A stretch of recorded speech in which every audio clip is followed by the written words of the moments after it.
So welcome everyone to another gem spotting video. You join me on my way to work on a beautiful winter's morning. It's lovely and sunny out there, but very cold, -1 in fact, here in the west of England. This is a quick introduction to this video. If you've just watched the Audi A2 video, you know what I'm talking about. If you haven't, apologies. I'll tell you the story.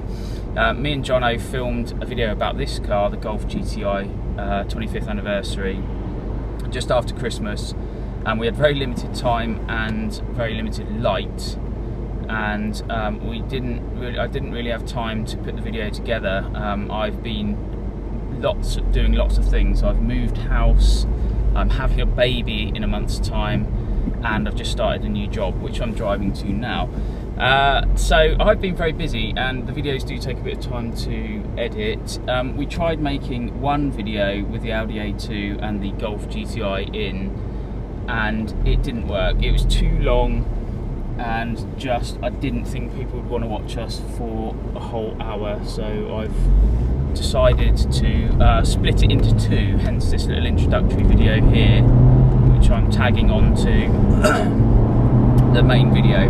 So I hope you enjoy it. This one's about the Golf GTI Mark IV anniversary, the car I'm in now. I've owned it since August last year, and I have to say I had a few niggly problems with it, and we'll do some videos on those, but it's been a brilliant car. I've really enjoyed driving it. It's due a service in the coming weeks. It's actually asking for a service, so the interval indicator's just come on to say service now, so I'll be servicing it very soon. It's just MOT as well on the end of this week, so it'll be going in for that, and we'll see if it passes. Hope you enjoyed the video. I really love this car. I'll do some more videos around it, and I know people seem to like these cars. They're very popular, and I'm not actually entirely sure how long I'm going to keep hold of it for at the moment because of changing circumstances. I may sell it and go down to one car. I've got BMW as well. I don't know if you've seen that in the other videos. I don't know yet. I need to work that one out. But enjoy the video. I'm sorry about the light. I'm sorry about my cough, which I've still got.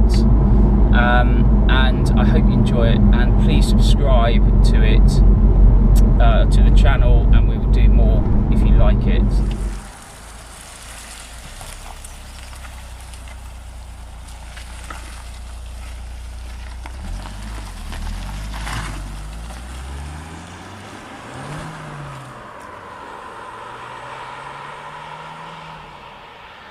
I've bought my Golf, and I've just realised one of the rear lights is out. Are you sure your parking lights aren't on? It might be. Might put the indicator on. But usually if you give it a whack, they start working again. So mine, as we've seen, is a Mark IV Golf. Similar era to this car, in fact. Similar VAG era. So same stable, but different brand. So this is the VW, and this is a Golf Mark IV GTI. But this is the 25th anniversary model, and it had some changes to it, which I will show you now. Thinking of change, I wish I'd changed my shoes, because look at this bloody mud, for God's sake. Yeah, we picked the wrong place to film. Come wearing your suede loafers like a typical Audi driver. So, changes to this one. Go on, do you know them? No, but if you'd like to tell me, Robert. Well, first of all, you've got the body kit. So you've got the deeper spoiler on the front. The side skirts are different, and I believe the rear bumper is different. And that is because it's from the R32. I think it's the same kit the R32 had. Next up, the brakes and the wheels. So the wheels are bigger, so they're 18-inch wheels. They're BBS RCs, and they have these very expensive £180 a set alloy centre caps, which are a pig to take on and off, and you need a special tool for it, and it doesn't work very well. Uprated brakes behind there, specifically at the rear. Unlike the standard GTI, these have got vented rear discs from an R32 and bigger rear calipers, which have all been replaced on this, funny enough, and new rear brake lines. And they had different headlights. If you look at the headlights, they are slightly different to the standard car, and they had the nod to the original GTI badges stuck on the front there. I think that's it on the outside. It might have a spoiler on the back. Oh, it's got nice little doors. Have you seen it? No. And this is how you tell a petrol anniversary model to a diesel. The diesel one has a completely flush bumper and you can't see the exhaust. And the petrol one has this stainless, this is a genuine Volkswagen stainless exhaust. It's filthy, I'm sorry, I drove it back last night, 230 miles to be here today. Other than that, it's interior stuff and engine stuff. I think the suspension might be different, I'm not sure. The interior is rather nice, I like the interior a lot. So what you've got in the interior is your parking light on? Oh, it smells in here of, it smells like Gliptone or something. New car. What is that noise? Turn the lights off, it's because the side lights are on. Oh, sorry. There you go. So in here we've got the steering wheel with red leather stitching and a 3-spoke instead of 4. You've got the golf ball gear knob, which is a nod to the original GTI. You've got the R32 brushed aluminium finish, and you've got these lovely Recaro GTI seats, exclusive to this model, none others. Yeah, they look nice. They're really comfortable. And red seat belts, and a few other little niceties like these trim strips along the door here. And those red mats that look like they're straight out of an accessory shop. I was going to say, are they from Wilco, Rob? But they're actually the genuine Volkswagen shop. Nice. And you get this little badge on the side. Yeah. So your car is GTI number 11. This is number 11 out of 1800s, and they did them in black, red and silver. And this is obviously the black, metallic pearl black. And they did diesel with 150 horsepower, turbo diesel 1.9, or they did it as this one is, which is a 1.8 20 valve turbo, but it's 180 horsepower and it's not 150. And the earlier cars had 150, but the later standard GTIs actually got this engine.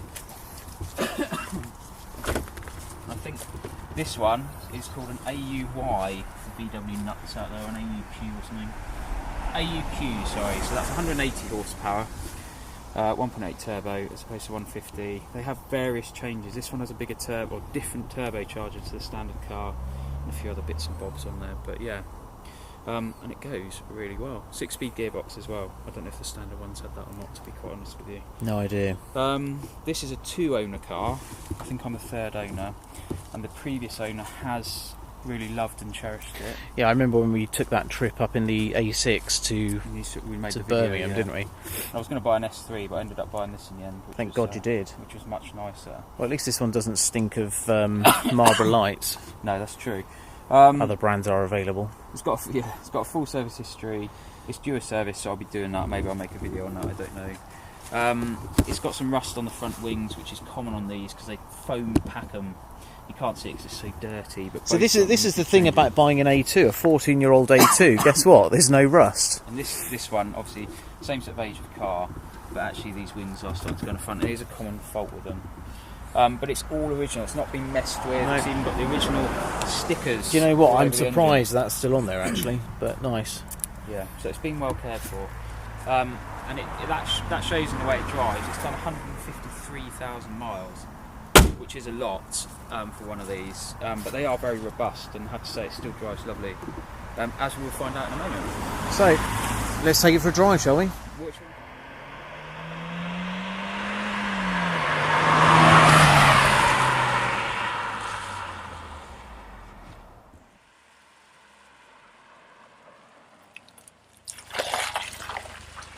So after all that hooning about, it does feel very different to your car in here. It feels a lot tighter, doesn't it? It feels lower, yeah, but less airy. You feel a bit more hunkered in. It feels a lot smoother as well, actually. It does go a lot quicker. A lot quicker. Yeah. But this is a lovely thing about Golfs, is you can potter about in them to your heart's content, and it will behave impeccably around town. But yet, when you want to get it out on the open road, it will lift up its skirt and go for it, if you know what I mean. I mean, to me, this feels an awful lot more substantial. Yeah. And probably just because of the weight difference, you know. But right, it feels nicer, actually. People were very rude about the Mark IV Golf when it came out, and still are. Like the A2, I think people either love them or hate them, and they've got a really strong following. People on the owners groups that I'm members of There's an anniversary owners group on Facebook that I'm a member of, and there's also just a Mark IV Golf owners club as well. And the enthusiasm you get from people is just immense. You know, it's a massive amount of enthusiasm. Cold. I'm freezing. Yeah. Yeah, it's only just literally warmed up. I was thinking about what it's cold, unfortunately. But I can see why, and again, like the A2, you still see shed loads of these on the roads. Loads and loads of them. I saw loads last night driving back on the motorway, hacking up the motorway, 70, 80 mile an hour. And they did just so many different models of these. They did from a measly little 1.4, miserable little 1.4 for first drivers, to a full-blown 3.2 litre four-wheel drive V6, and a brace of very, at the time, very good diesels that people really still love. Did they do a V5 in this as well? Yeah, it did 5 cylinders, 6 cylinders, 4 cylinders, all sorts of different models and specs.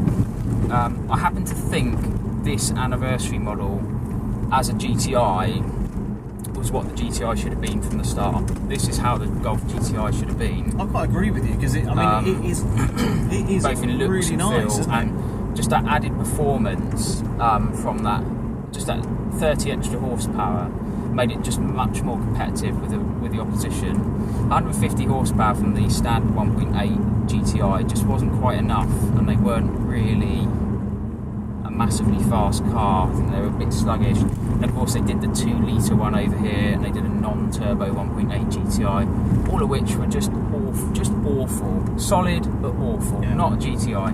They should have just called it the Golf 2 litre, not the Golf GTI 2 litre. And that was really Volkswagen's marketing department got that one wrong. They were a bit silly in that sense. But this one, it just I'll show you what it does. If you get that horrible axle tramp from it, and then a bit of torque steer. And that's the ESP system. They dare to call it ESP. It's just a useless traction control system that just makes it insanely axle tramp. If you turn it off, it will light the front tyres up. I'm not going to do that. Do you know what? I used to get this on one of my... I'm trying to think which one it was. I had an Audi A3 saloon, but it had the 19-inch wing alloys on it that you get on the S3. This has got the bigger wheels and you get that horrible... It's horrible. It's a horrible thing. It's hard and it's sharp and it's... But it does make you calm down. It does make you go easy on it. Should have bought the Quattro. But 45 mile an hour here, just on a gentle road, it just feels really solid, and it does feel comfortable. But as I said, it will haul ass, this thing, across country, and it really does. It's that added mid-range shove that you get from that extra horsepower that the anniversary's got and the later GTIs. And I would imagine this would be very nice taking it to... just put your foot down and it really does pick up. Taking it down to South France or over to Europe. Yeah, and it's comfortable, isn't it? I like these seats. I mean, I'm not falling off my seat like I do in the A2. To come from your A2 one into that is quite something. I know. I mean, I've had Volvo seats for most of my driving life, and they are, without doubt, unbeatable. I've not found a more comfortable seat than a Volvo seat. But these are pretty good. These are very supportive, and I drove it 4 hours yesterday to come see you. I wasn't tired, I wasn't uncomfortable, I wasn't fed up, I wasn't wanting to get out of the car. Now with my modern BMW, by the time I'm getting into Norfolk from Bristol, I've had enough, I want to get out of it. But this thing, no problem at all. I didn't even feel tired when I got there. And I still think both of our cars, this A2 and the Golf, have come from an era when Volkswagen were at the very, very best with quality. And I don't think a lot of people understand that. And again, it's the little things. It's the polished aluminium bonnet struts. It's this sun visor like you've got in your A2. Right. It's the beautiful blue dials they put in them. It's the fact that it just all works. It all comes together. It's a practical car. The boot is a good size. It's really easy to get in the back, even though it's a 3-door. I've got to say, I was sceptical about owning this because I've not had Volkswagen. I've had Volkswagen products and I've recommended them to people, but I've got to say I'm so impressed with this car, and they're both nearly 20 years old, these cars. That's what I think. People talk about electric cars, hybrid vehicles, newer cars, more efficient. You've got you've got to remember is that these two cars, you know, these are not being reproduced.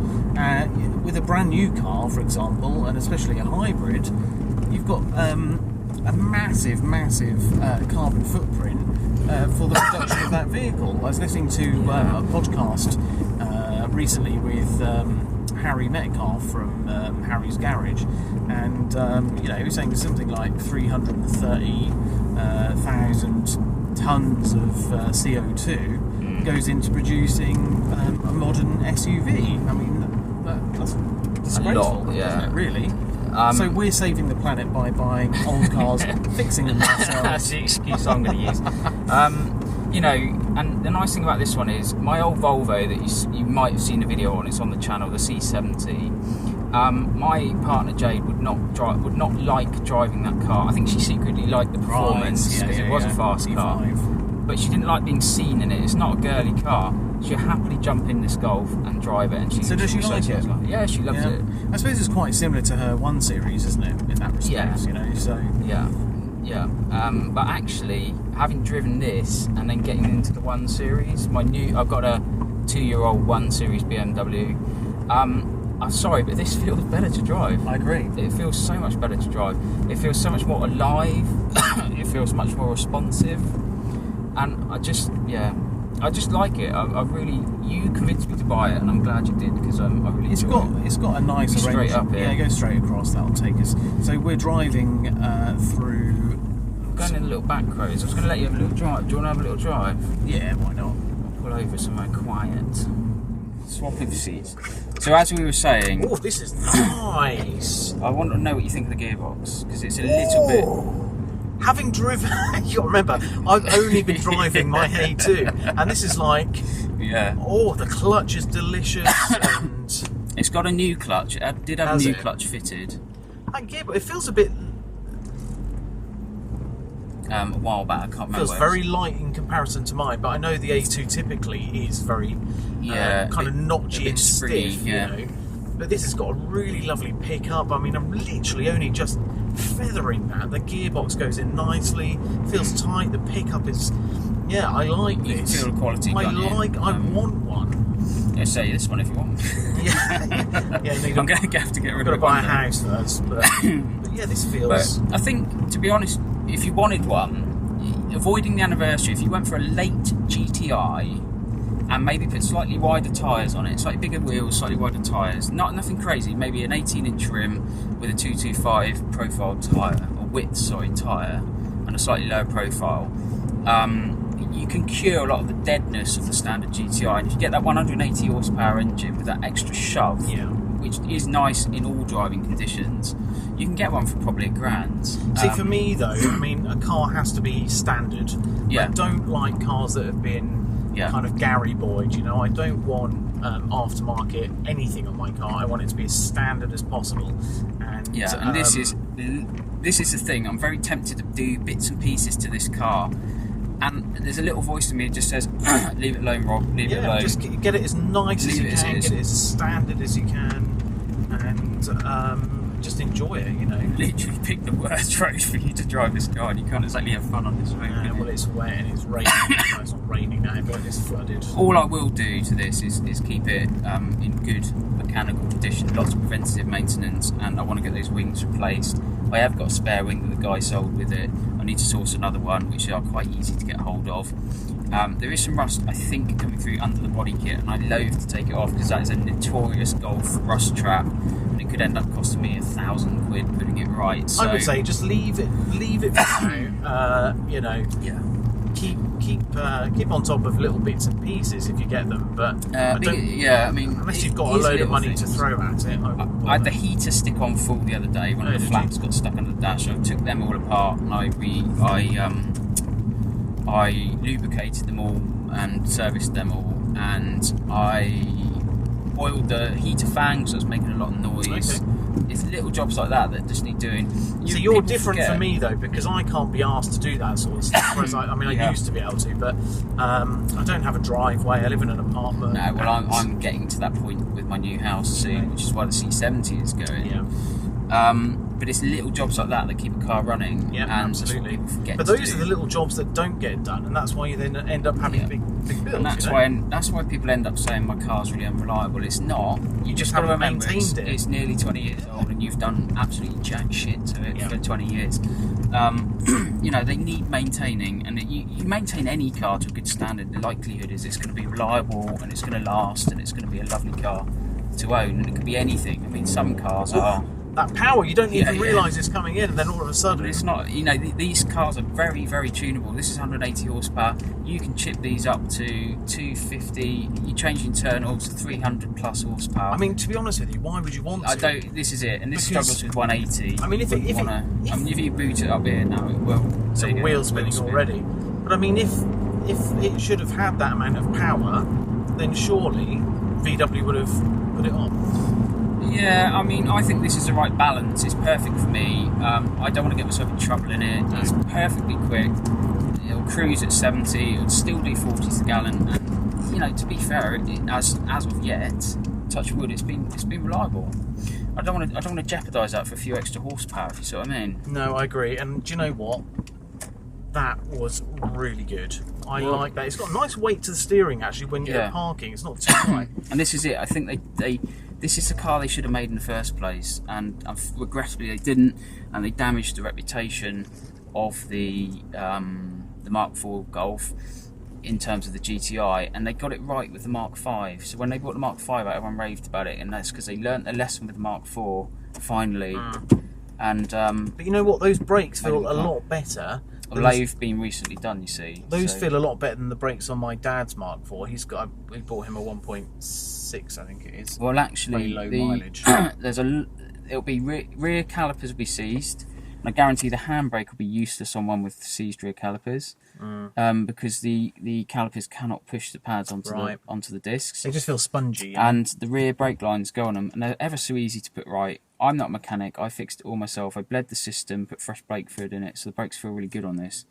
All I need to do now is check the suspension at the front. I've done the rears. It could do with a new set of rear suspension bushes. Well, once you've done all the work, let me know. I actually would like to buy your car. There are quite a few around. The petrols seem to be more sought after than the diesels. But the diesels are higher mileage, aren't they? That's generally the problem. To be fair, they are an excellent car, and actually very, very economic and very fast as well. But the thing is, though, what I like about this is it's kind of classless, isn't it? Because it doesn't matter who you are, where you come from. It looks great. I mean, you could be a multi-millionaire and drive. You know, and I have Jeremy to say, Clarkson has one. I park my C70 outside my house. People always go on about the colour. Look, what a beautiful, good-looking car, lovely colour. I park my BMW outside the house. No one gives it a second look. No, because they're a penny. I notice people giving this car a lot of admiring glances. It's the BBS alloys. It's got to be. It's just the look of it, the suspension, the slightly lower suspension, the bigger wheels, and that body kit. And they just got it right on point. And I've always said this is the best looking Mark IV. I think it looks better than the R32 because the R32 is a bit OTT, and I don't like the wheels very much. See, for me, what's important is having a car that has all the things I want, is comfortable, but it's just that little bit under the radar. You've got to be able to live with it as well, and to have a car that you can't live with, it's got some sticky velocity, isn't it? Yeah, a car you can't live with day to day is pointless, and some cars are too compromised. They're a lot of fun on the right day. I'm thinking maybe Honda Civic Type R. Well, think about my 650. I mean, that even though, you know, loads of power, it was just too much all of the time. Well, I loved my C70, but 23 miles to the gallon becomes a drag after a while, and this performs just as well.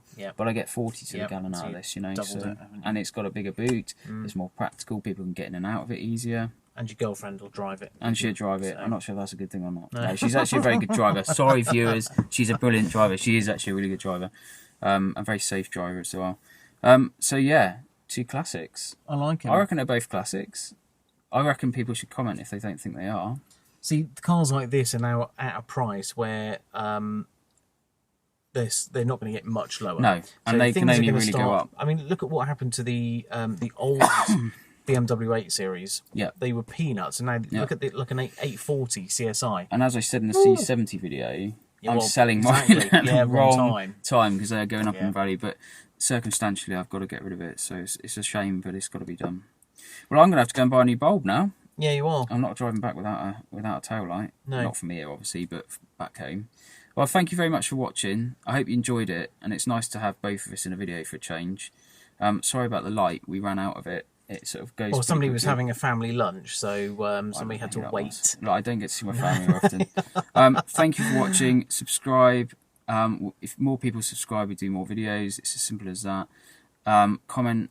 We love your comments, as long as they're not rude to us. If they are, fine, I can deal with it. Bog off. Yeah, and join the Facebook group. It's free, and it's fun to join and spot cars and blah, blah, blah. But please be safe with it, and please be safe behind the wheel of your car as well. As I used to say on Top Gear, drive safely. Did they say that? Yeah, I used to say that at the end of every episode. I don't remember that. Drive Who said safely. That? Who said that? William Willard in Top Gear. William Willard. So there we go. So yeah, join us again soon, and we'll do some more videos on maybe on these cars if we can do some work on this one's got some work coming up.